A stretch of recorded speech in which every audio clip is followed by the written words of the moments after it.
با این روش میتونی یه خمیر پاپیه ماژه رستیک داشته باشی. یه بسته 50 عددی دستمال کاغذی رو کافیه که خورد کنی و بهش آب اضافه کنی. زمانی که خمیر داخل آب هست، سعی کن گره‌های دستمال کاغذی رو از هم باز کنی. بعد از باز کردن گره‌ها شروع کن به آبگیری خمیر و پالپای ایجاد شده رو کاملا از هم باز کن و توی ظرف دیگه بریز. وقتی این گره‌ها کامل باز شدن، حالا نوبت اضافه کردن یک قاشق نمک و یک قاشق مایع ظرفشوییه. خوب هم بزن که نمک و مایع ظرفشویی به همه جای خمیر برسه و بعد 3 قاشق آرد بهش اضافه کن.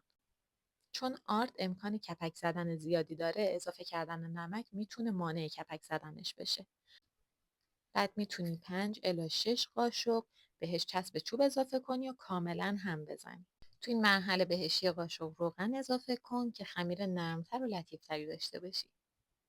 حالا میتونی تفاله های چای رو بهش اضافه کنی. اندازه این تفاله ها کاملا دلخواه خودته که چقدر بافت و چقدر رنگ میخوای به کارت اضافه کنی. خمیرت رو توی کیسه فریزر قرارش بده و کاملا هواگیری کن و به مدت 3 الی 4 روز میتونی داخل یخچال نگهداریش کنی. تو ویدیوی بعدی از همین خمیر برای ساخت یه گلدون زیبا قراره استفاده کنیم. اگه دوست داری ویدیو رو دنبال کنی، فراموش نکن که سابسکرایب کنی و زنگوله اطلاع رسانی رو بزنی.